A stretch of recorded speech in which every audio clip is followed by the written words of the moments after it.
सबसे पहले जानकारी आपको भोपाल से, जहां पर वोटिंग से पहले बीजेपी चुनाव प्रबंधन समिति की बैठक और बैठक में बूथ मैनेजमेंट समेत कई मुद्दों पर चर्चा हुई। और बैठक के बाद वीडी शर्मा ने चारों सीटें जीतने का दावा कर दिया है। चारों सीटों पर कांग्रेस पर रखेंगे नजर, वीडी शर्मा ने यह भी स्पष्ट किया। बैठक में सीएम शिवराज सिंह ने निर्देश भी दिए हैं कल होने वाली वोटिंग को लेकर। इस वक्त की बड़ी और अहम जानकारी आपको दे रहे हैं। देखिए, सुगबुगाहट चुनाव की ओर ज्यादा तेज होती हुई, क्योंकि कुछ ही घंटे बचे हैं, कल वोटिंग होने वाली है। जिसको लेकर तैयारियां दोनों ही पार्टी करती नजर आ रही हैं। लेकिन बीजेपी की तरफ से एक मीटिंग रखी गई और मीटिंग के बाद वीडी शर्मा ने चारों की चारों सीटें, जिसमें एक लोकसभा सीट, 3 विधानसभा सीटें जीतने का दावा करते नजर आए। एक एक बूथ पर चुनाव प्रबंध समिति की पैनी नजर हमारे सभी कार्यकर्ताओं की, जो अलग अलग प्रकार के कामों में लगे हुए हैं। हमने इस बात पर गंभीरता के साथ कि किसी प्रकार से किसी क्षेत्र में कोई ऐसी बातें न हो जो कांग्रेस जिस प्रकार से गुंडीजिम, छल कपट की राजनीति करने का जो प्रयास करती है, अंतिम समय में कल मतदान दिन तक एक पैनी नजर रख के हमारे सभी कार्यकर्ता बूथ बूथ पर सक्रियता के साथ काम करेंगे। और एक चुनाव हमारी प्रबंध समिति ने जो प्रयास किए और हमारे नेतृत्व ने जो अथक मेहनत की, उसके आधार पर प्रचंड बहुमत के साथ चारों चुनाव भारतीय जनता पार्टी जीतेगी।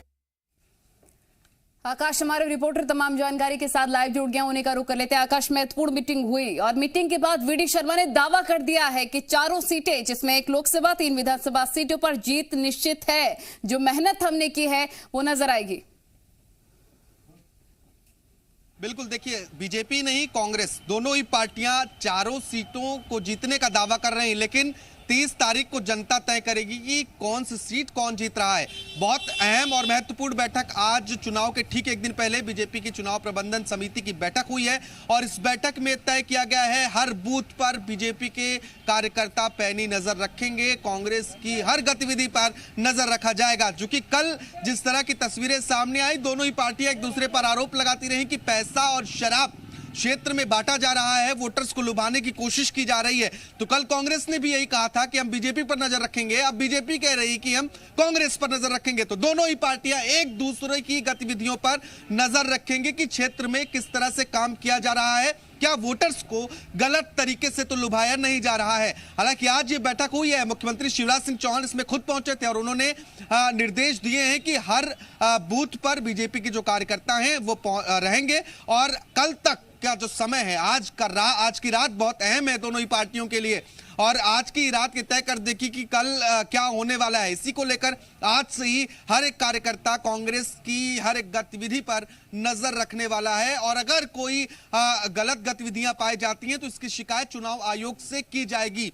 3 विधानसभा सीट है, 1 लोकसभा सीट है, ये सत्ता का सेमीफाइनल। कल इस सेमीफाइनल की अंतिम परीक्षा है और दोनों ही पार्टियों का की भविष्य जो है 2023 में कैसा होने वाला है उसको लेकर ये सेमीफाइनल कल हो जाएगा और उसी को लेकर जोर शोर से तैयारियां की जा रही हैं। चुनाव आयोग भी तैयार है, तो पार्टियां अपने अपने दावे कर रही हैं कि हम चारों सीटें जीत रहे हैं। फिलहाल सबसे बड़ा दांव खंडवा का है। नलिनी, ठीक है, आपके पास लौटेंगे भूपेंद्र गुप्ता, कांग्रेस के नेता हमारे साथ जुड़ गए हैं। भूपेंद्र जी, बीजेपी की तरफ से कहा जा रहा है, वीडी शर्मा कह रहे हैं कि हमारी तैयारियां पूरी हैं और हमारी नजर कांग्रेस पे भी रहेगी, जीत का दावा कर रहे हैं वो।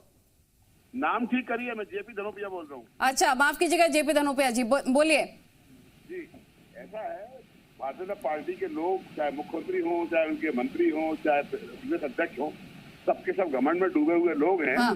इस तरह से चुनाव हुआ नहीं है, मतदान हुआ नहीं है, उस तरह का दम भरना कहीं ना कहीं ऐसा सिद्ध करता है कि ये लोगों की कहीं ना कहीं कोई नियत में खोट है और भ्रष्टाचार है, इसी तरह की बात कर रहे हैं। मैं समझता हूँ लोकतंत्र का अपमान है इस तरह का कहना। पहले रिजल्ट आने के पहले इस तरह की बात करने से साफ तौर पर लगता है कहीं ना कहीं उनकी गलती है और मैं दावे के साथ कहता हूँ चारों सीटें कांग्रेस पार्टी चुनाव जीत रही है। वो कह रहे हैं कि हमारी नजर रहेगी कांग्रेस पर, इसको आप कैसे देखते हैं? नजर भी उन पर है, वो जिस तरह से कल पैसा और शराब बांट रहे हैं। अच्छा। हमने गाड़ियां उनकी पकड़ी हैं जिसकी शिकायत हमने की है।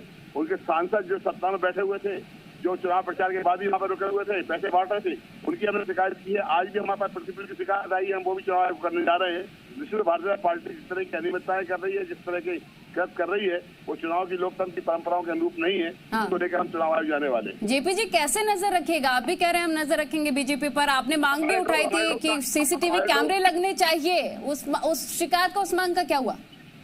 हमने शिकायत की, लेकिन चुनाव आयोग कहीं ना कहीं मुझे लगता है कि भारतीय जनता पार्टी के दबाव में ठीक है। रहता है। जेपी जी, रजनीश अग्रवाल जी बीजेपी का पक्ष रखने के लिए जुड़ गया हमारे साथ। रजनीश जी दावा कर रहे हैं वीडी शर्मा की जीतेंगे। जेपी धनोपिया जी हमारे साथ जुड़े हैं, वो कह रहे हैं भ्रष्टाचार आप कर रहे हैं, शराब बिकवा रहे हैं तो जीतेंगे।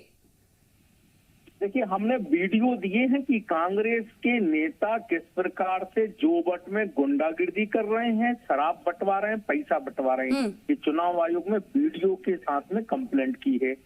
तो ये केवल हल्ला मचा रहे, हमारे नाम पर कर खुद रहे हैं, और उसकी हमने बाकायदा वहाँ न केवल गुंडागिर्दी की FIR हुई है, बल्कि चुनाव आयोग में कंप्लेंट भी हुई है।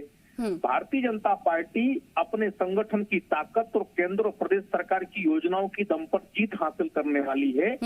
बाद में ये लोग EVM पर रोने वाले हैं, कभी मशीन पर, कभी मशीनरी पर। जो कांग्रेस टूटी फूटी है, जो कांग्रेस आपस में बिखरी हुई है, जनता नकार चुकी है। 15 महीने के कमलनाथ का शासन तो बुरी तरह से नकार रही है। तो मुझे लगता है कि ये बात समझनी चाहिए। उनके खुद नेता इनकी पार्टी छोड़ रहे हैं, अच्छा। जनता चुनाव में पार्टी छोड़ रहे हैं, बने विधायक पार्टी छोड़ रहे हैं, तो समझ में आता है कि किस प्रकार की खलबली। जेपी जी, बीजेपी का कहना है कि वीडियो भी हमारे पास, आप शराब बिकवा रहे हैं, नाम बीजेपी का लगा रहे हैं। बीजेपी का फुल फॉर्म है बहुत झूठी पार्टी। तो जो वाटर ट्रक पकड़ा गया, भारतीय जनता पार्टी के लोगों को पकड़ा गया, बाकायदा पुलिस में केस भी रजिस्टर्ड हुआ है। वहाँ पे राजस्व मंत्री गोविंद सिंह घूमते पकड़े गए, वो भी केस रजिस्टर्ड हुआ है। सांसद गणेश सिंह चुनाव प्रचार के बाद भी वहाँ पे बैठे हुए पैसा बांटते मिल रहे हैं, वो भी केस रजिस्टर्ड हुआ है। आज जिस तरह से पृथ्वीपुर में वीडियो आया, वो भी सब रजिस्टर होने वाला है। इस तरह की बातें करते हैं, पैसा ये बढ़वाए, शराब ये बढ़वाए, लोगों को किस तरह करें और दम और घमंड में बात करें। रजनीश जी, कांग्रेस की तरफ से ये भी मांग रखा गया था कि CCTV फुटेज लगने चाहिए हर बूथ पे, साथ ही पुलिस अधिकारी बाहर से आने चाहिए, क्योंकि आप लोग पुलिस को प्रभावित कर सकते हैं कल। नहीं, अब हम तो चुनाव आयोग को भी ये कटघरे में खड़ा कर रहे हैं, ये तो सुप्रीम कोर्ट को भी कटघरे में खड़ा कर दें। कांग्रेस जो कहे वो सही, सोनिया माता जो कहे वो सही, बाकी सब बेकार। तो जब चुनाव आयोग को भी कटघरे में खड़ा कर देंगे, ये पुलिस को भी कटघरे में खड़ा कर देंगे, सुप्रीम कोर्ट को भी कटघरे में खड़ा कर देते हैं, संसद को कटघरे में खड़ा कर सकते हैं। अच्छा। जहां संसद कोई नियम निर्णय करे तो उसको ही कटघरे में खड़ा कर देते। तो उनका भरोसा केवल 10 जनपद पर है। जेपी जी, आप कितनी सीटों पर जीतना चाह रहे हैं? क्योंकि बीजेपी कह रही है कि आपको तो किसी पर विश्वास ही नहीं है, तो आप विश्वास कैसे करेंगे? कांग्रेस कितनी सीटों पर जीतने वाली है जेपी जी? ये परेशान कर रही है, चुनाव आयोग CCTV कैमरे लगवा नहीं रहा है, कोई भी मांग मान नहीं रहा है, इस तरह की बातें। इसके बाद भी जनता पूरा भरोसा है। इस प्रदेश में जो महंगाई बढ़ी हुई है। अरे जेपी जी, आप यानी कि पहले से मान चुके हैं क्या कि बीजेपी 4 सीटों पर जीत रही है? आप आरोप पहले से लगा रहे हैं, EVM पर भी आप आरोप अभी से लगा रहे हैं क्या? EVM पे नहीं लगा रहे हैं। आपको हाँ। पता नहीं क्यों सही बात कर रहे हैं। EVM की बात अभी कहाँ सामने आ गई है? नहीं, रजनीश जी तो कह रहे हैं आप EVM पर अभी से ही आरोप लगा रहे हैं। पुलिस प्रशासन के इशारे पे काम कर रहा है, कांग्रेस के कार्यकर्ताओं को जबरदस्ती उठा रहे हैं, घर से उठा के लेके जा रहे हैं, जेलें बंद कर रहे हैं, परेशान कर रहे हैं। इस प्रदेश में भ्रष्टाचार चरम पर है। इसके बाद भी दावा कर रहे हैं 4 सीटें जीत रहे हैं, तो कहीं ना कहीं नियत में खोट है। हमारा कहने के साथ सही है। आप मान रहे हैं बीजेपी जीत रही है? नहीं जीत रही, 4 सीटें चुनाव आ रही है बीजेपी, मैं बता रहा हूँ आपको। अच्छा रजनी जी, जेपी जी तो कई तरह के आरोप लगा रहे हैं, भ्रष्टाचार, आप प्रताड़ित कर रहे हैं एक तरह से उनको, ये भी वो आरोप लगा रहे हैं। रजनी जी का कोई मतलब नहीं है। वीडियो, मैंने कहा वीडियो में कांग्रेस के प्रत्याशी जोबट के कांग्रेस के प्रत्याशी गुंडागिर्दी करते नजर आए। डंडे मारेंगे, डंडे तैयार हैं, लठ तैयार हैं। इनकी गुंडागिर्दी करने की FIR दर्ज वहां हुई है। तमाम प्रकार के जिस प्रकार का दहशत फैलाने का काम हुआ है वो सरेआम देखे हैं, आप मीडिया के लोगों ने दिखाया है, फिर भी ये नहीं मानते। पैसा बांट रहे हैं, 2-2 हजार रुपए के नोट दिए जा रहे हैं, चलती गाड़ी में दिए जा रहे हैं। उन्होंने कहा 500 का दिया है कि 2000 दिए, इस पर बहस हो रही है, वो वीडियो दिखाए गए हैं। ये मानते नहीं है, ये कहते कुछ और हैं, करते कुछ और हैं। जेपी जी, उस वीडियो पर क्या कहेंगे आप, और जोबट में क्या होने वाला है? अगर ईमानदारी के साथ देखा जाए, जनता त्रस्त है, महंगाई से त्रस्त है, भ्रष्टाचार से त्रस्त है, झूठी घोषणाओं से त्रस्त है, और उसका जवाब वो देगी। इसी सरकार न बनेगी न बिगड़ेगी। लेकिन नहीं, अब वो कह रहे हैं, रजनीश जी कह रहे हैं जेपी जी कि आप डंडे और गुंडे लेकर तैयार हैं कल के लिए। तो उनकी मनगढ़ंत कहानियां है भाई, ये कुछ भी बोला, कुछ भी करते रहे। जिस तरह गुंडागिर्दी ये लोग कर रहे हैं वो दिख नहीं रही है इनको, और हमारे पर आरोप लगा रहे हैं। ठीक है, जेपी जी, रजनीश जी दोनों ही दावा करते नजर आ रहे हैं। जीत का आप दोनों का बहुत शुक्रिया वक्त देने के लिए। आकाश हमारे रिपोर्टर तमाम जानकारी के साथ लगातार बने हुए हैं। कल वोटिंग होने वाली है, जिसको लेकर तैयारियां पूरी कर ली गई हैं। दोनों ही पार्टियां जीत का दावा कर रही हैं, लेकिन कल दोनों ही पार्टियों की किस्मत ईवीएम में कैद हो जाएगी।